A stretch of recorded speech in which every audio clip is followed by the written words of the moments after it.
Evangelio de Juan, capítulo 16, versículos 8 y 9. ¿Estáis allí? Amén. Voy a leer la palabra. Juan 16, 8 y 9. Dice así la palabra a la gloria de Dios, el Padre, el Hijo y el Espíritu. Dice, cuando Él venga, Él convencerá al mundo de pecado, de justicia y de juicio. De pecado por cuanto no creen en mí, de justicia por cuanto voy al Padre y no me veréis más, y de juicio por cuanto el príncipe de este mundo ya ha sido juzgado.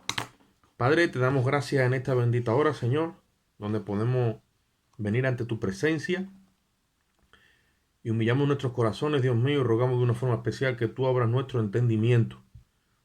Que tú en esta hora, Dios mío, traigas revelación a nuestro entendimiento por la iluminación de tu palabra, por tu Espíritu, Señor. Alumbra a cada uno de los presentes aquí y danos esa capacidad de asimilar y de comprender tu plan, tu proyecto, tu propósito en esta hora, Señor. Alumbra los ojos de nuestro entendimiento, Señor, ya que podamos en esta hora, Dios mío, crecer en el Espíritu, mirando ese propósito eterno que tú te has trazado con cada uno de nosotros. Te damos gracias y en ti esperamos en el nombre de Jesús. Amén. Yo no sé si ustedes os acordáis cuando estuvimos compartiendo el viernes pasado, porque he empezado otra vez o quiero empezar una dinámica de estudio todos los viernes, donde aquí en mi casa en ese sentido estoy un poco más tranquilo, más pausado a la hora de poder traer una administración más detallada. Había un sentir en mi corazón que yo lo estuve, digamos, compartiendo, arrancando del capítulo 8 de Romanos, donde el mismo sentir que tiene la creación es el mismo sentir que dice el apóstol Pablo que tiene la iglesia. O sea, estamos esperando ese glorioso día donde el arrebatamiento, que es para nosotros el día de la resurrección, se produzca, ¿no? Y dice que la tierra gime gime con dolores de parto porque está deseando de ver ese día. Y también nosotros vivimos dentro de nosotros mismos, decía el apóstol, o dice el capítulo 8 del libro de Romanos. En ese sentido del espíritu, yo he venido sintiendo esta semana, en mi meditación, en mi discurrir en la palabra, cuando tú tienes la palabra viva en ti, tú tienes una relación con Dios, Dios trata contigo día y noche. Día y noche está tratando el Espíritu Santo. Él te habla cuando tú estás acostado en la cama, durante el día, en la oración, si tienes tu tiempo también específico para arrodillarte o para estar ahí consagrado en ese momento, a cualquier momento Él te viene. Y yo vengo en este trato, vengo sintiendo que como que tengo que hacer un poco de énfasis en que concientizarnos de alguna forma que la iglesia no está llena del Espíritu Santo. O sea, la iglesia como organismo vivo, como el órgano oficial donde Dios va a operar todas sus actividades, el ente que sostiene esa entidad divina, el Espíritu Santo mora en la iglesia, la morada del Espíritu Santo es la iglesia, Él vive en la iglesia, Él no está cómodo. El Espíritu Santo ha entrado como en una especie de contristamiento y nosotros tenemos que ser conscientes de eso. Sabemos que estamos en los últimos tiempos y que vendría tibieza a la iglesia y también vendría apostasía y otras muchas cosas que están pasando ya. Pero cuando estaba yo compartiendo con mis hijos ayer, mirando este versículo, yo les explicaba que Dios añadió la ley es añadida. No fue en el proyecto de salida expuesta la ley. Simplemente había dos árboles y unas advertencias. La ley la añadió Moisés para que el hombre cogiera conciencia de que está transgrediendo la ley de Dios o la moral de Dios, está quebrantando o ofendiendo a Dios en su santidad. El hombre no lo sabe. Dice que fue añadida a causa de las transgresiones. Dice Gálatas 3:19.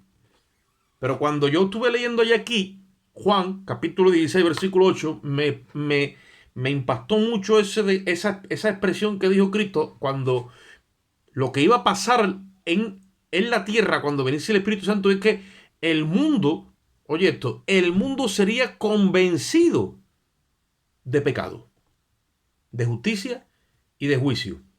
Entonces, si yo preguntara hoy a los hermanos, Si ellos están viendo que la gente del mundo, cuando tratan con la iglesia, queda convencida de pecado, de justicia y de juicio. Porque es la primera acción, la primera actividad, el primer trato que el Espíritu Santo tiene con un perdido. Es traer convicción de pecado, de justicia y de juicio. Entonces, por un momento, así como por un flash, me di cuenta que el Espíritu Santo no está operando en el proceso legal que Dios ha trazado por su Espíritu. Dios no cambia el patrón de trabajo.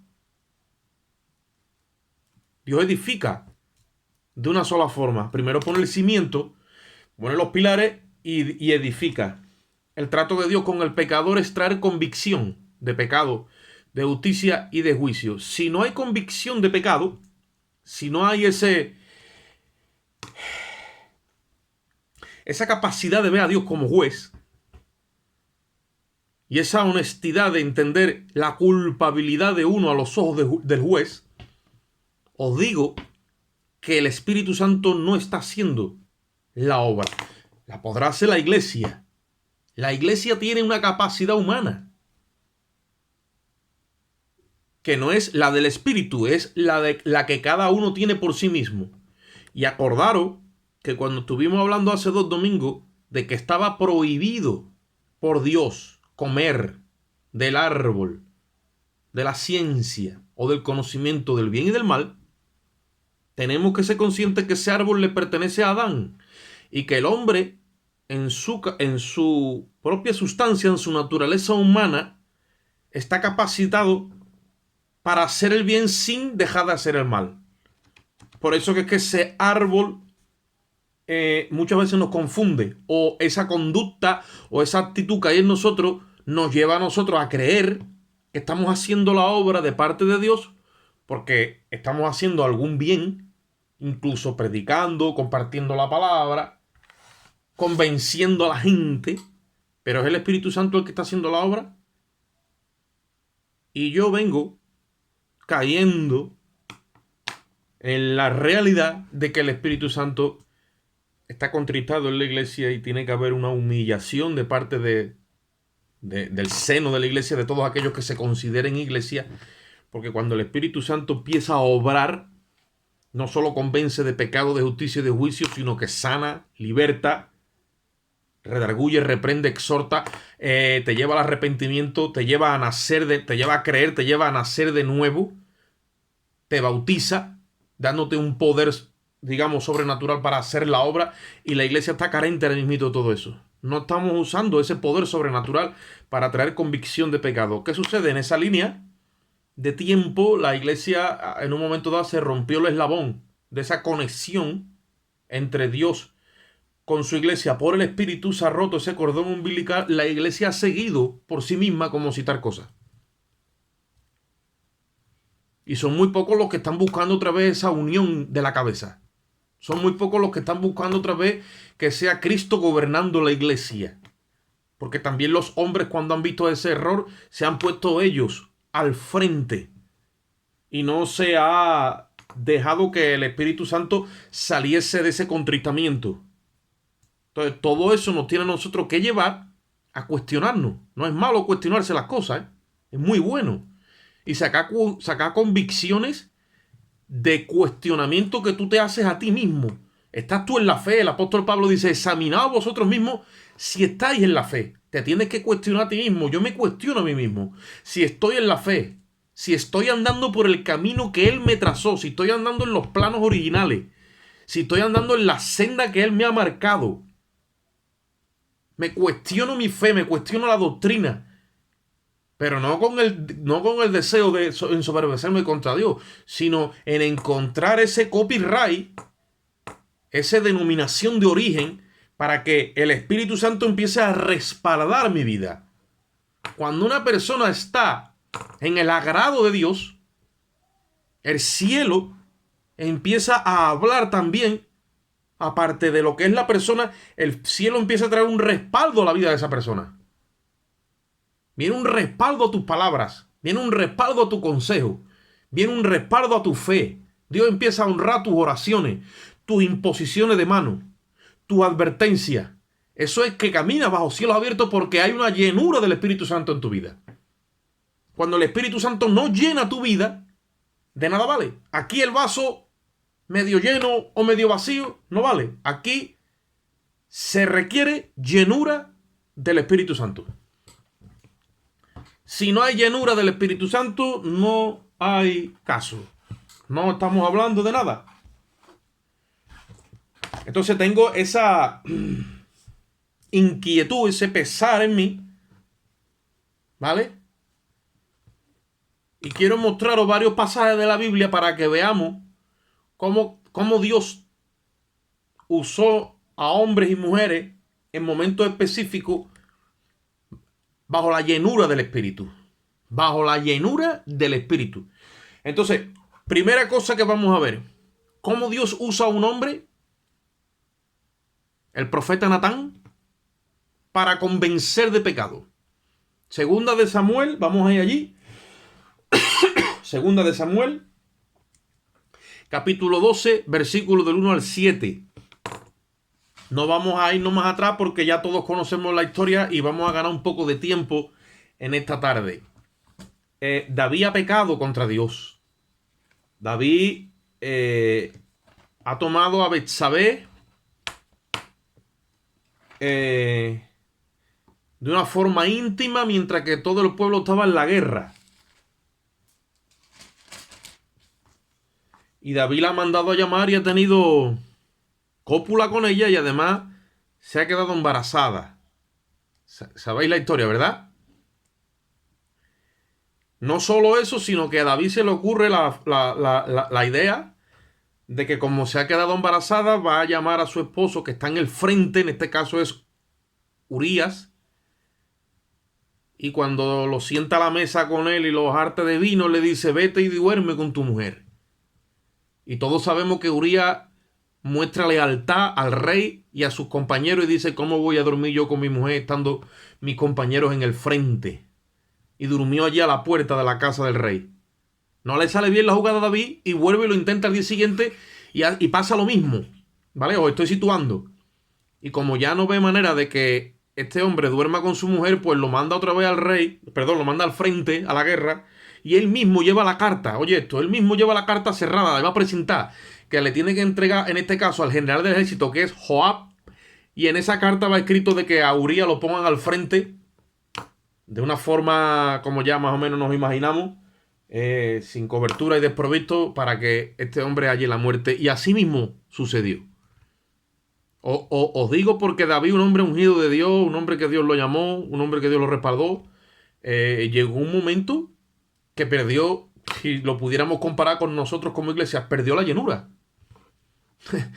O sea, este hombre mató a Goliat y después, unos años más tarde, vemos haciendo estas cosas. ¿Por qué? Porque esto no es una cosa que empieza y ya una vez que yo he tenido unas victorias en mi vida o me veo que más o menos domino la situación, yo me puedo parar.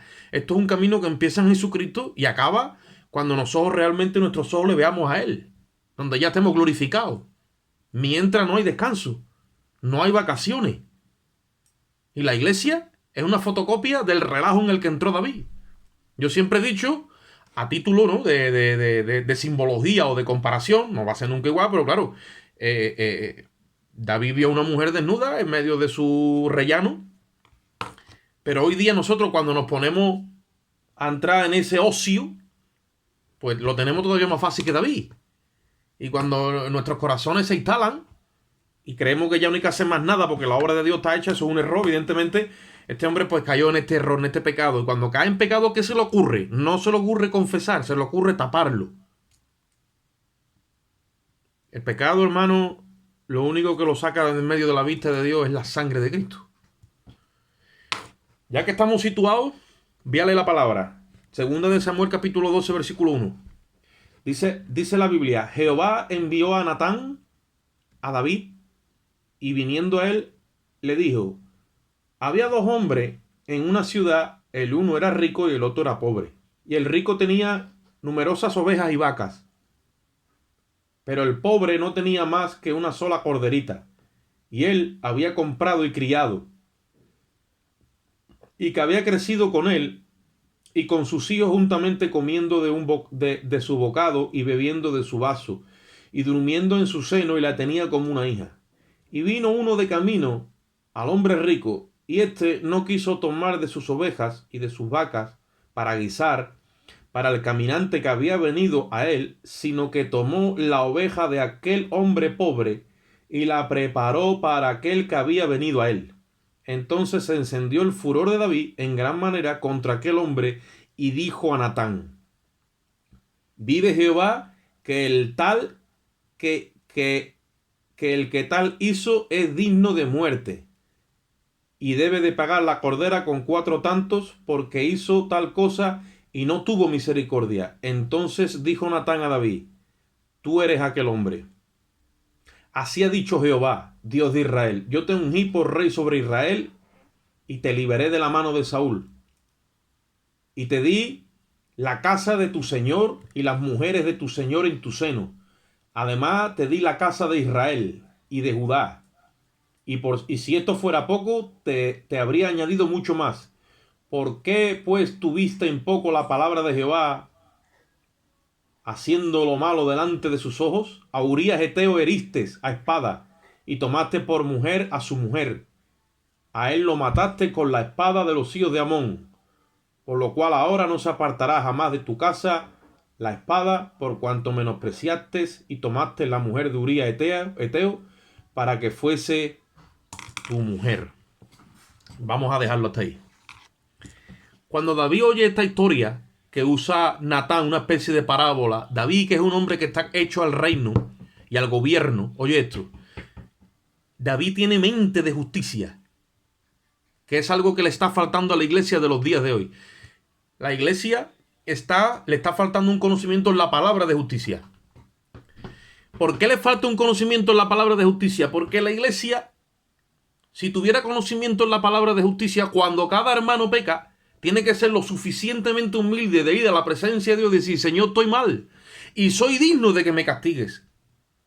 Y yo lo que merezco es castigo, porque la justicia real es la que castiga al culpable con la muerte y libera al inocente con la vida. Si la iglesia se le forma esa mentalidad de justicia, en el momento que viene el profeta, en el momento que viene el hermano, en el momento que viene la palabra, en el momento que viene el espíritu, la iglesia reacciona a la palabra y como sabe cuál es el juicio, entonces ella misma por su boca reconoce, ¿vale? Reconoce y es convencida de pecado. ¿Por qué? Porque conoce la ley de Dios, que es la que te marca el estándar de justicia, es la que te marca la moral de Dios. Cuando tú y yo traspasamos la moral de Dios y no somos lo suficientemente honestos y leales para decir: Señor, yo merezco castigo, de mí le puede decir: pero ten misericordia de mí. Y no entramos ahí, sino que lo que vamos es echando basura atrás y basura, como si fuéramos Jesús, creyendo que eso allá atrás lleva tu molinillo que se va deshaciendo.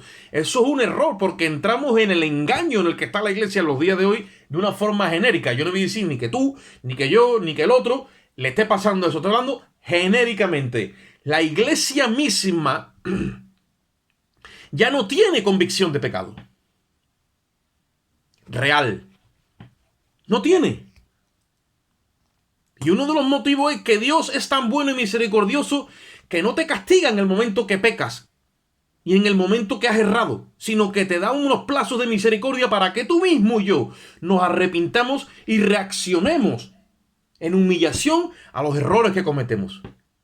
Y estamos confundiendo lo que es la gracia con la misericordia. La misericordia son plazos de justicia, periodos de tiempo que Dios te da para que te arrepientas. Pero la iglesia compara el tiempo en el que ha errado, como no le viene el juicio rápidamente, cree que es que Dios lo ha perdonado. Dios no puede pasar por alto nuestra conducta y nuestra actitud. La tiene que doblegar y llevar a la humillación para que se forme en nosotros el carácter de Cristo. Este hombre fue convencido de pecado. ¿Dónde está el hombre ungido? Ahí está, es Natán. Natán oye la voz de Dios. Porque Natán no sabía nada de las movidas de David. Pero la Biblia dice, en Amós 3:7 dice, porque no hará nada el Señor sin revelárselo antes a sus siervos los profetas. Cuando viene un profeta de parte de Dios, cuando viene alguien con esa revelación, uno se asusta. ¿Por qué? Porque primeramente uno no está haciendo lo correcto. Número uno. Y número dos, se está dando cuenta que en ese momento es como que Dios así descorre la cortina y te quedas a la intemperie. Y ahora te ves desnudo, con toda tu fechoría y con todas tus historias, y te das cuenta de que estás obrando delante de Dios. David, por su propio juicio, dictaminó lo que él merecía. ¿Qué es lo que era? La muerte. ¿Qué hizo David? Sabiendo que merecía morir, se fue a la presencia de Dios. Y ya todos conocemos el Salmo 51. Pidió perdón a Dios y le dijo que, conforme a la multitud de sus piedades, que borrara sus rebeliones. Si el patrón de conducta que tuviese la iglesia fuera siquiera como el de David, no estaríamos en la condición en la que estamos. Pero ni siquiera reaccionamos en ese orden, porque nos está faltando el conocimiento de la palabra de justicia. Si Dios es un Dios justo, ¿cómo va a exonerar al culpable? La justicia no puede contradecirse. La iglesia, lo primero, el pecador tiene que tener una revelación de Dios como juez. Después la tiene que tener de Dios como Padre. Primeramente conoce a Dios como juez, y si viene a la cruz, entonces Dios se le revela como Padre. Se nos han ido olvidando todos estos patrones y todo este proceder. Y ahora está el Espíritu Santo en una condición como de un contristamiento. Entonces tenemos a gente en la iglesia, o en las iglesias, o en los lugares de culto, que no han nacido de nuevo, no tienen una convicción plena de lo que significa ser convencido de pecado. Gente que cuando tú hablas con ellos nunca han tenido una convicción de una culpabilidad confesada por sus propias palabras. No dicen ellos por sí mismos que lo que merecen es la muerte. Cuando no dominamos lo que rodea al ámbito de la justicia, es que no conocemos a Dios. Tú tienes que conocer a Dios, porque la falta de conocimiento te llevará a perecer. El pueblo perece porque le falta conocimiento. Tenemos que conocer a Dios en esas áreas. ¿Por qué el Espíritu Santo ha hecho un paso atrás? Algo está fallando. No hay respaldo del Espíritu. Mientras que no hay una convicción real por el Espíritu de pecado y una aprobación de que la sentencia que Dios tiene contra el pecador es justa, entonces no somos llevados al arrepentimiento.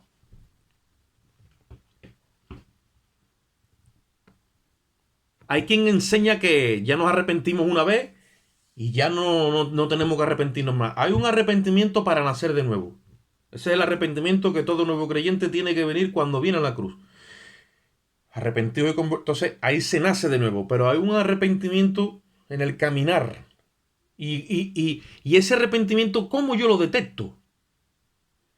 Cuando se contrista el Espíritu en mí. Vamos un momentito a Corintios. Vamos un momentito allí.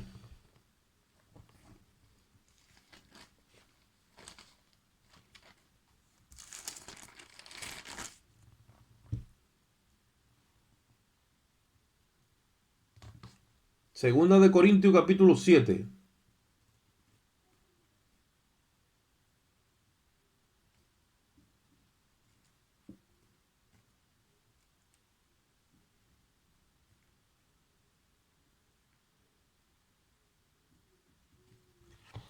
Segunda de Corintios 7:10.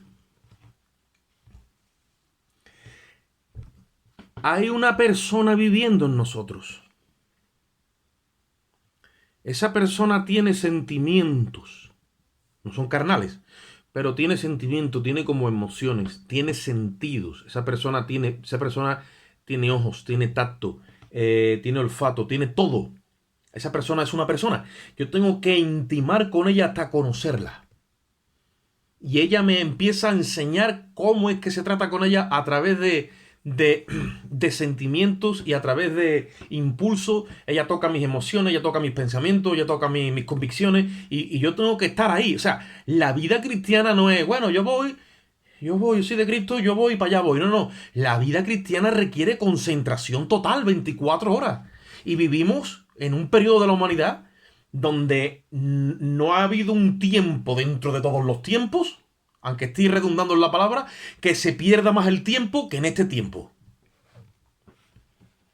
Yo no sé si me había entendido, pero me ha quedado bien.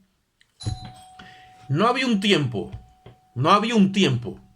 dentro de todos los tiempos, ¿vale o no? Donde se pierda más el tiempo que en este tiempo. Eso, como nosotros no reaccionemos. Amén, Oscar, te explicado muy bien. Como nosotros no reaccionemos, ya vi para poeta, ¿eh?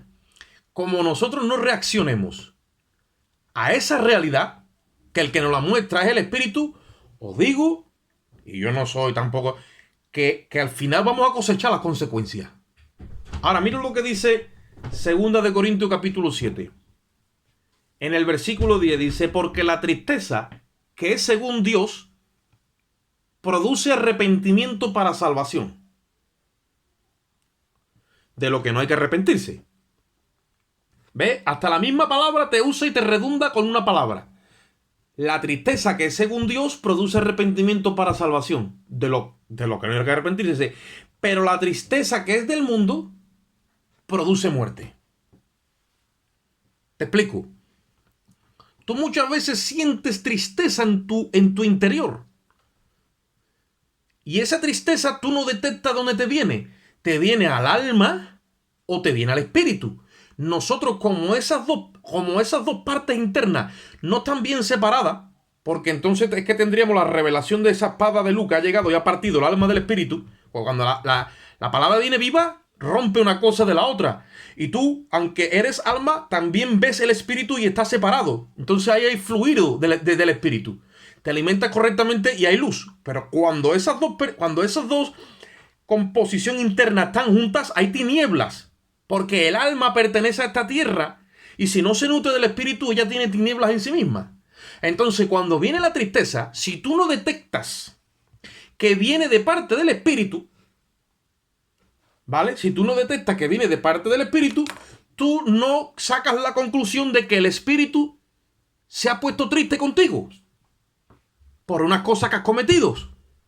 Y cuando el espíritu se pone triste contigo, te viene una tristeza al espíritu, no al alma. Al espíritu. Para que te arrepientas. Tú tienes que empezar a hablar con Dios y decir en qué te he fallado. ¿Qué es lo que he hecho en desorden? ¿Qué es lo que no he llevado a tu voluntad? Y cuando tú reconoces eso, también vas a detectar que ese mismo lugar donde hay tristeza, pues viene la alegría. Entras otra vez en esa comunión. La iglesia ha perdido de vista hace mucho tiempo ese ejercicio, se ha quedado con el espíritu contristado y ha hecho de eso algo normal. O sea, nos hemos hecho a tener el espíritu contristado. Nos estamos secularizando. Y hemos entrado en el humanismo secular. Todo lo queremos hacer con la parte almática. Ahora, siento una tristeza en mi alma y parece que se me va a morir el mundo. Ahora sí que reacciono. Porque hoy estoy triste. Porque vi a un hermano que se va a comprar una casa y yo no me la puedo comprar y ya me puse triste. Y todas esas cosas que virigan en nuestro alma, eso le pertenece al mundo. Y de eso, esa tristeza no vale para nada. Porque esa, ¿sabe qué es lo que hace? Te viste de luto y trae muerte. Y te pone a ponerte tú eres el pobrecito de todos los pobrecitos. Briega con tu sentimiento, con tus emociones, te hace sentir inferior y te pone como a chantajear tu alma. Todo eso no viene de Dios. Pero muchos hermanos reaccionan a la tristeza del alma. Pues ahí dice que la tristeza que viene del mundo va directamente a tu alma. ¿Y sabes qué es lo que hace? Trae muerte. Y te quita de vista lo que Cristo ha hecho por ti. Ya no siente el gozo de la salvación. Ya no siente la alegría de que han perdonado tus pecados. No te sientes que eres un hijo de Dios justificado. No te sientes que tienes riquezas en gloria. No te sientes que eres poderoso en esta tierra como poderoso gigante. Dios está contigo. No sientes nada. Todo lo que hay, ay de mí, ay de mí, ay de mí. O mea culpa, y esto y lo otro, y al final acaba con el manto de luto. David dijo, alma mía, alaba a Jehová, porque yo voy a dar enlutado como el que hiere sus huesos. Satanás sabe cogernos sabe cogernos el paso y donde él tiene que meterse para confundirnos. Dice la Biblia que si alguno está triste, no dice que cante alabanza, como muchos dicen por ahí, y a mí mismo me lo han dicho. No. El que al corazón triste le dice que cante canciones, dice que se le hará contado como maldición. Porque hay muchos médicos o doctores en la fe que lo que hace es que aplican malamente los tratamientos médicos y a la herida que está sangrando le untan crema. Y al dolor de contusión, ahí le echan betadine. Y hay un cacao en cuanto a la ciencia de cómo se tratan los problemas interiores, que así estamos. Si tú tienes tristeza, número 1, vete a orar, dice la Biblia. Estás alegre, dice, canta alabanza, gloria a Dios. Dice, pero estás triste, no vaya a cantar alabanza, mi hermano. Porque eso es como el que coge una herida y le echa tierra. Estás triste, dice, haga oración. Pues no, la iglesia ha perdido de vista eso. Cuando tú te vas a la oración, Dios te muestra dónde tú has errado. ¿Por qué? Porque esa tristeza la ha producido Dios. Porque quiere llamarte la atención, no está contento contigo. Ah, ¿Dios no está contento conmigo? No. Ah, pero Dios, ¿qué pasa? Sí, Dios, sí, tiene su carácter, tiene su forma, sus maneras.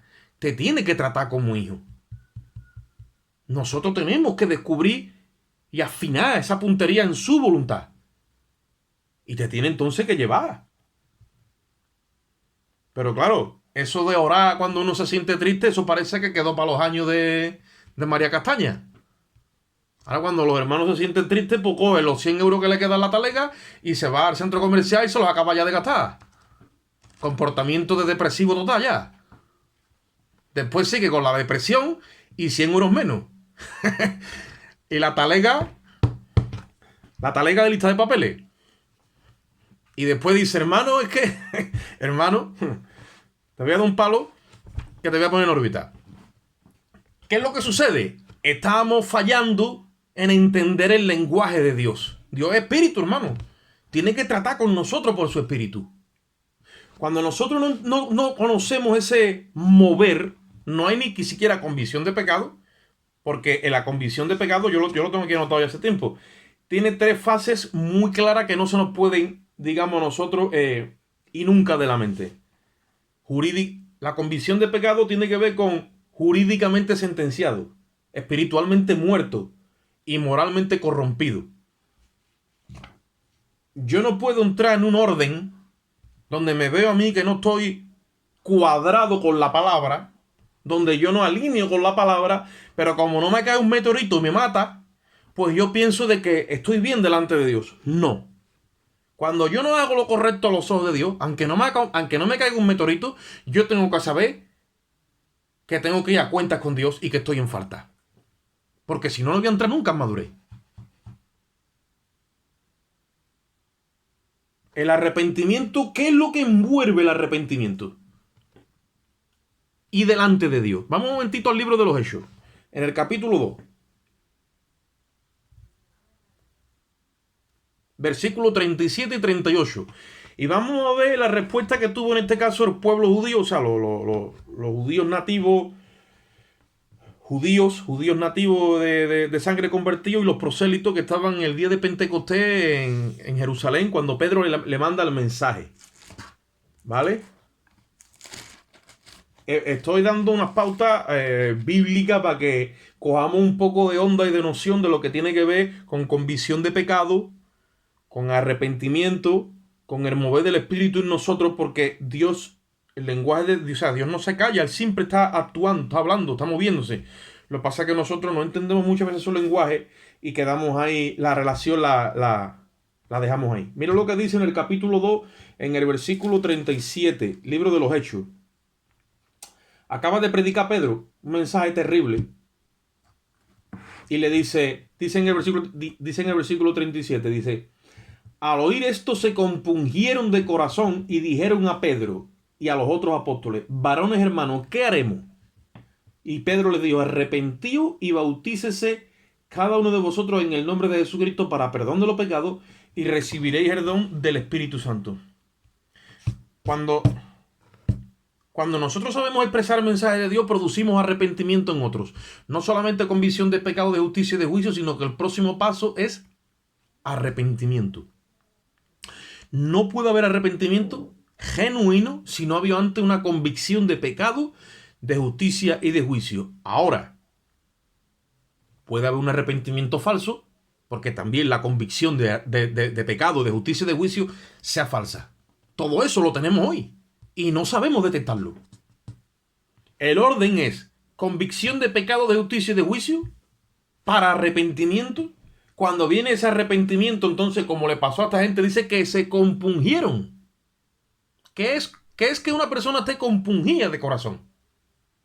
Es una persona que de alguna forma ha sido convencida de su delito. Y viene un dolor interno. ¿Qué es eso? Eso es el espíritu apretándola. El espíritu te compunge, se compunge ahí. Y tú expresas en ese momento, en ese dolor, dices, ¿qué hago? ¿Qué tengo que salir? Estás buscando una salida. Entonces Pedro le dice, arrepiéntete y bautízate. Ya en ti nace un deseo de obediencia. Ya tú entras en una claridad. Dice, dime para dónde cojo. Y ahí tiene que estar líder para mostrarle el camino con claridad. No, para allá, para acá, no. Arrepiéntete y conviértete, dice, y Dios te va a dar el espíritu. Cuando ya tenga el espíritu, ya me puedo desaparecer yo, porque Él te va a guiar. Pues hoy, en los días de hoy, supuestamente está el líder, está el espíritu, y no hay guianza. No, esto no puede ser. Tiene que haber un idioma donde entendamos el proceder de Dios. Si Jesús dijo que no iba a dejar la iglesia huérfana, que le iba a mandar el espíritu. Una iglesia que no es guiada por el espíritu es como una huérfana. Es una persona que no tiene guía, que está ciega. ¿Será que en medio de todo este compartir y todo este proceder nosotros podemos hallarnos y mirarnos y vernos ahí? Tiene que haber un mover del espíritu hacia cada uno de nosotros donde entremos en una humillación. Donde le digamos a Dios, yo no puedo seguir viviendo así. O tú te manifiestas, o mi vida no tiene sentido. Tiene que haber un reclamo, tiene que haber una humillación. No podemos añadirle a este día, a seguir añadiéndole más días. El apóstol Pablo dice, los días que vienen son cortos y malos, por lo tanto redimí el tiempo. Mira lo que dice, redimí el tiempo, que es todo lo contrario que matarlo. O meternos en el ocio, la distracción, el pasatiempo y el entretenimiento. Oye esto. ¿Qué haremos? Porque había un compungimiento de corazón. ¿Tú ves a la gente compungida? ¿Viene un compungimiento? ¿Tu oración está llena de compungimiento? Hay verdaderamente ese sentir del Espíritu en la iglesia como lo hubo en Cristo, que se humilló y se quitó la deidad, porque era gemelo, dice, con Dios en Filipenses, se desnudó de su deidad, eran dos igual, y le dijo, yo, mándame a mí. Hay ese sentir, porque ese sentir es el que tiene todavía el Espíritu. ¿Por qué la iglesia no lo tiene y la iglesia se ha despegado de ese sentir? La iglesia está andando por otro carril. Cuando la iglesia está como viva, está como despierta, ¿qué es lo que tiene en el seno de su corazón? Voy a decirte una cosa. Mateo 5:6. Vamos a verlo allí.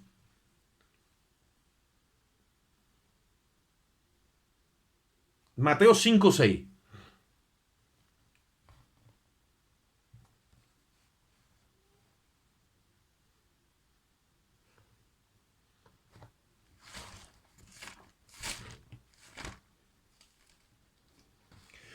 Las bienaventuranzas que Jesús habló en el monte de las bienaventuranzas es como una especie de constitución que se va a legalizar totalmente cuando venga Cristo en el milenio, pero ahora Es el código moral donde la iglesia es regida en un ámbito espiritual, en una dimensión espiritual. Ese es nuestro código. Todos los que andan con ese sentir son dichosos. O sea, están viviendo la felicidad, el gozo del espíritu. La iglesia se goza cuando anhela la justicia. La iglesia se goza cuando anhela que los pobres en espíritu vengan a Cristo. La iglesia se goza todo lo que está escrito. Y la iglesia vive esa felicidad. Pero la felicidad real es esa. Pues a nosotros se nos antoja ser felices como los mundanos. No, señor, esa no es nuestra felicidad. Yo puedo ser más feliz de España y no tener ni un duro. Porque tiene que estar basada en el sentir del espíritu. Mira lo que dice Mateo 5:6. Dice, bienaventurados los que tienen hambre y sed de justicia, porque ellos serán saciados. Cuando el creyente lleno del Espíritu Santo continuamente camina en una justicia superior, porque en esa misma justicia ha sido alcanzado por Dios en Cristo, en una justicia superior. Es la justicia que Cristo nos imputa por medio de la fe. Y nos ingresa a la dimensión de la gracia. Nosotros vivimos bajo la gracia de Dios. Ahora la gracia o el reino de la gracia, el gobierno de la gracia, no se puede entender en el creyente sin la justicia. O sea, la gracia gobierna por la justicia, dice Romanos 5:21. Tenemos que tener eso bien claro. Yo tengo que entender la terminología de la justicia para que la gracia reine en mi vida. Y yo me nutra y me beneficie de ese reino de gracia. Cuando una persona está bajo gracia, mira lo que te dice ahora, está bajo derecho. O sea, hay unos derechos legales que Cristo le ha cedido. Y tiene derecho a la sanidad. Tiene derecho a la liberación. Tiene derecho a la protección. Tiene derecho. Por lo tanto, puede hablar con Dios porque Dios, Jesucristo, le ha cedido unos derechos para que se dirija así a Dios. Y la iglesia no sabe tratar con Dios así. Porque no entiende la justicia. Mira la conversación que compartí el otro día. Que Dios tiene con Abraham, un hombre que entiende ya la justicia de Dios. Y cuando va Abraham a traer juicio a Sodoma y a Gomorra, viene Dios a traer juicio. Abraham tiene allá al sobrino que es Lot, le dice, ¿destruirá la ciudad entera si hubiese 50 justos en ella? Le dice Dios, bueno, por amor a los 50 justos yo no la destruiré. Y le dice, el juez de toda la tierra no ha de hacer lo que es justo. Oye la conversación en el espíritu. Esa conversación se celebró hace 4000 años atrás. Un hombre caído como tú y como yo, con un montón de debilidades, con una cultura pagana, idólatra como era Abraham, porque su padre era taré y hacía imágenes de fundición. Un hombre igualito a ti y a mí. Entra en una confianza que Dios le está brindando, empieza a entender la justicia de Dios, empieza y se atreve a decirle a Dios, el juez de toda la tierra no hay que hacer lo que es justo. Y habla con Dios así ya en esa confianza. Eso es lo que Dios quiere mostrarnos a nosotros. Eso es lo que Dios quiere que nosotros entremos a ese pedestal, a ese nivel de crecimiento. Por eso dice Hebreo que nos quiso dar alimento sólido, pero que no pudo, nos tiene que volver a dar leche. Y el que participa de la leche dice, es niño porque es inexperto en la palabra de justicia. No puede tratar con Dios así. Siempre está buscando todavía escurrir el bulto de sus problemas, sus situaciones, sin importarle ni la justicia ni lo que le pase al otro. No. Abraham habló con Dios cara a cara y le dijo, pero si tú eres el juez de toda la tierra, ¿cómo tú vas a hacer algo que es injusto? En otras palabras. Y Dios dijo, amén, eso es. Eso es lo que yo quería escuchar de ti, Abraham. Tú ahora me estás conociendo a mí. Sabe que yo no puedo hacer algo que no es justo. Por lo tanto, yo no puedo traer castigo aquí mientras que haya justo. ¿Qué es lo que hago? Me has obligado a mí a sacar a los justos. Dicho sea de paso, entre paréntesis, eso es un patrón y un principio netamente bíblico donde Dios no puede traer el día del juicio, el día de la ira, el día de la indignación, la última semana de Daniel, el día de la ira de Jehová no puede traer el juicio a toda la tierra estando aquí los justos. ¿Cuál va a ser la salida? Dios los va a sacar. Pero claro, sacará a aquellos que entienden que eso tiene que ser así. Porque Dios no puede traer el juicio. ¿Vale? Y siguiendo ahora en la línea en la que vamos, ¿Por qué no entramos nosotros en ese renglón donde tenemos hambre y sed de justicia? Mira, cuando tú amas la justicia hasta tal punto que tienes hambre y sed de ella, llega al punto donde tú te puedes presentar a los ojos de Dios y decir, Dios mío, si me tienes que castigar a mí, castígame. Si me tienes que castigar a mí, castígame. Pero sea tú, tu palabra, sea veraz y todo hombre sea mentiroso. Que no quede en descrédito nunca tu nombre ni tu palabra, porque yo he predicado de ti. He hablado de tu sanidad, he hablado de tu favor, he hablado de tu misericordia. Y ahora no puede quedar en descrédito porque yo no he venido a promocionarme a mí. Yo te he promocionado a ti. Te toca a ti. Si yo he fallado, castígame. Pero cumple tu proyecto. Pero cumple tu propósito. Y entonces Dios se ve obligado por su propia palabra a hacer lo que Él ha dicho. Cuando Moisés intercedió delante del pueblo de Dios, que Dios le dijo, quítate, Moisés. No, que quítate, que voy a raer este pueblo entero. Dios encendió. Quítate, te he dicho. Lo voy a raer, esta gente no merece nada. Te voy a dar un pueblo nuevo. Y se para Moisés delante de él y dice, si los vas a raer a todos ellos, ráeme a mí también. Si lo vas a quitar yo de tu libro, me quita a mí también. ¿Qué han de decir las naciones? ¿Que tú no has podido hacer la obra con tu pueblo? Y aplacaba la ira de Dios. Porque conocía la justicia. Porque era un hombre que estaba cerca de Dios y hablaba con Dios así. Pero la iglesia ha perdido eso de tono. Porque para eso hay que madurar la fe, claro. Y para eso tenemos que quitarnos un montón de historia que tenemos en el coco y un montón de pamplinas y entrar ya en una pureza. Donde a nosotros, mira hermano, nosotros si queremos ver la mano de Dios, nos tiene que dar lo mismo morir que vivir. Ya estamos en Cristo. A nosotros nos tiene que dar lo mismo la salud que la enfermedad. Estamos en Cristo. Nos tiene que dar lo mismo que si tenemos como si no tenemos. Porque ya estamos tatuados en que vamos a estar en aquel día viendo la gloria de Dios con nuestros ojos. Ahí también está esa bienaventuranza. Bienaventurados los de corazón limpio. Ellos verán a Dios. ¿Cómo yo me voy a detener? ¿En qué me va a detener a mí? ¿Un sueño carnal y humano, pasajero? ¿Una ilusión? Venga ya, hombre. Yo tengo que llegar a ese lugar. Y que mis ojos vean a Dios. Y cuando Él me entienda y me diga mi nombre, yo levante mi mano y diga, Señor, aquí estoy. Aleluya. Sea como fuere, he llegado. Mira, el último transporte que tuve que coger para llegar, un patinete. De segunda mano. Gloria a Dios. Yo tengo que llegar allí. Pero ¿qué pasa? Tenemos que conocer a Dios en esta pureza. Tenemos que resurgir valores como la lealtad, la honestidad, el honor. Hermano, a Dios ya no le está doliendo. Te lo digo de verdad, tal como lo estoy sintiendo. Tengo yo aquí ahora mismo una flama aquí y no tengo aquí calentador ni nada. Mira, a Dios ya no le duele que el mundo lo rechace. Dios conoce el corazón de las personas. Lo que le duele es que su iglesia no lo está honrando. Y Dios le tuvo que decir a través del profeta Malaquías al pueblo. Porque la gente se cree que Malaquías nada más que habló de los diezmos. No, Malaquías habló de muchas cosas más. Y le dijo, si yo soy padre, ¿dónde está mi honra? Y si yo soy vuestro Señor, ¿dónde está mi respeto? ¿A dónde está? Dios espera que por lo menos la iglesia lo honre. La iglesia lo respete. La iglesia le tema. La iglesia ponga a Dios en su sitio.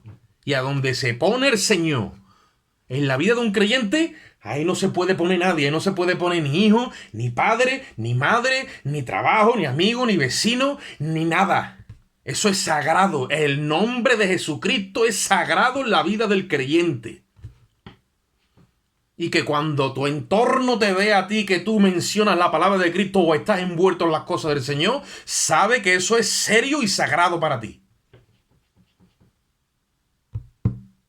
Díselo todo un musulmán que está pendiente del crono y cuando llega la hora, a donde quiera que esté, ni corto ni perezoso, es así, saca la toalla o la esterilla esa y se pega allí 4 rezos bien pegados y a ver quién dice nada. Y después se cuelga una mochila y está todo el mundo más mosqueado con pavo en Navidad. Como diciendo, a ver si le va a dar por tirar de la quita. Eso sí que es sagrado. Y ellos están en el error. Ellos están en el error. Y nosotros, estando en la verdad, estamos con la prudencia. Y con un amor fingido y una falsa espiritualidad. Sin discernimiento de cuando lo que toca es lo que toca. Hay veces que toca aborrecer y se aborrece. Porque hay tiempo para aborrecer. Y hay tiempo para más.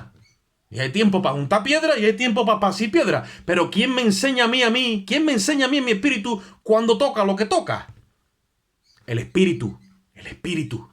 Y estamos metiendo un tiempo dentro del otro. Y este tiempo ahora lo meto dentro del otro. Y tenemos hecho una maraña. Ahora ¿quién viene y deshace la pelota? ¿Quién la deshace? Uno solo está capacitado para deshacer la pelota. El espíritu, el mismo espíritu la va a deshacer. ¿Pero sabe cuándo la va a deshacer? Cuando nosotros nos humillemos. Si yo te digo, tira hermano, te tiene que humillar, tú me dices, vale. Me voy a humillar. Y ahora tú dices, venga, me voy a humillar. Y muchas veces ni siquiera sabe cómo es humillarse, porque hasta eso se nos ha olvidado. Te arrodillas un rato, te pones a meditar y como el que dice, a los 3/4 de hora ya está otra vez en la misma. No sabemos coger camino de retorno. Por eso Jeremías le decía al pueblo, paraos en los caminos, como diciendo, no avancen más, y pregunta por las sendas antiguas, porque ya no sabes volver. Las sendas antiguas, ¿sabes cuáles eran? Las que el pueblo transitó en su día, cuando Dios se manifestaba. Y se le llamaba las rutas antiguas, un camino, cuando tú lo pisas muchas veces, por todos los montes, los caminos que se pisan, allí no crece la hierba. Pero cuando se deja de transitar, crece la hierba. Y ahora la gente está como diciendo, ¿por dónde era el camino si vemos hierba por todos lados? Hay que volver a los planos. Para empezar otra vez a transitar un camino, dice, pero esto no puede ser, hermano, esto está todo lleno de hierba. Puede ser. Ese que tuve todo lleno de hierba, un día no hubo hierba, porque el pueblo lo transitaba. Y el pueblo andaba en obediencia y el Espíritu de Dios respaldaba. Había respaldo del cielo. La iglesia caminaba bajo cielos abiertos. Llegó el Señor cuando resucitó.